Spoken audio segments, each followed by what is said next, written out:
Today we are going to create a character turnaround sheet. You should already have some characters you have created. Now you are going to choose a character to develop a little bit further.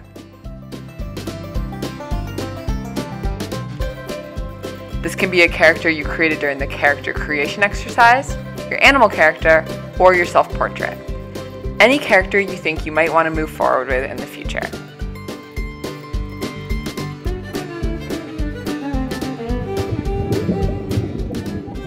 Remember, a character turnaround sheet is a visual reference that shows a character from multiple angles. In a character turnaround sheet, we need to make sure that our proportions are consistent and that we use consistent basic shapes to build our characters, no matter what position they're in. First, you are going to draw your character. I already had a drawing with the proportions that I wanted, so I used that to make my grid lines. You can draw your character from scratch on your paper and then make your grid based off of that. Draw your character in a static or not moving standing position looking straight at you. Then use a straight edge to create horizontal lines at key points. These will serve as markers of where key features like the top of the head, eyes, nose, mouth, shoulders, elbows, hips, wrists, knees, and feet should be. Use something like a ruler or the edge of a book to make sure that your lines are staying straight.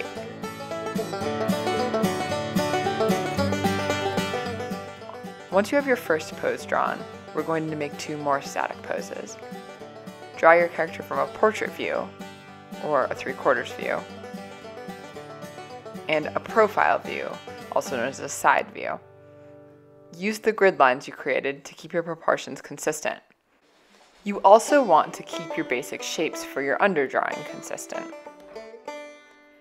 For example, if your character has a trapezoid underdrawing for their torso should always be built on this shape, even if it gets manipulated to bend or stretch a little bit.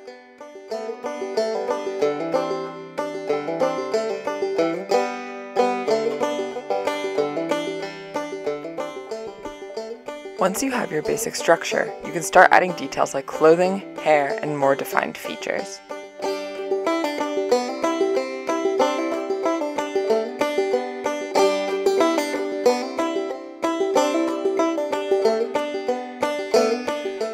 I like to go over my sketch in pen or marker to make the final lines stand out from the underdrawing.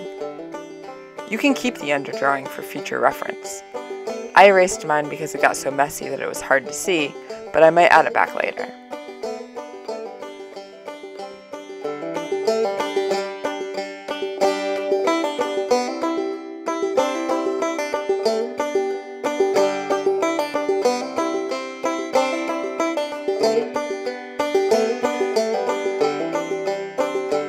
Once you have your 3 static poses, you will make 1 or 2 dynamic poses.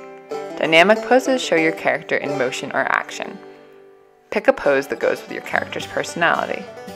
You still want to keep your proportions consistent. You can use your pencil to measure your proportions.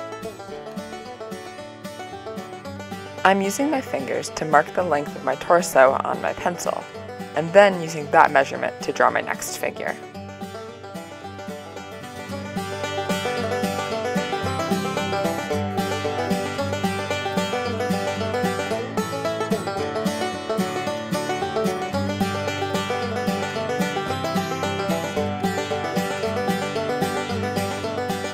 You will use the same basic shapes as your previous drawings, but rearrange them to create a pose. Remember to sketch your skeleton with joints. This will help your character move naturally.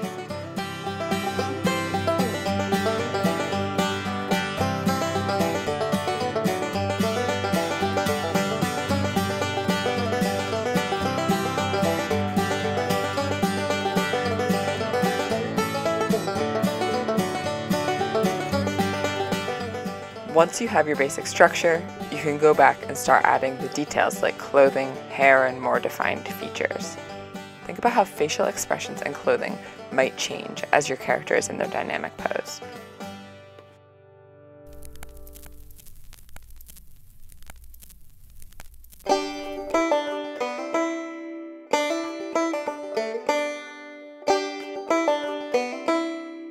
Now you have a character turnaround sheet.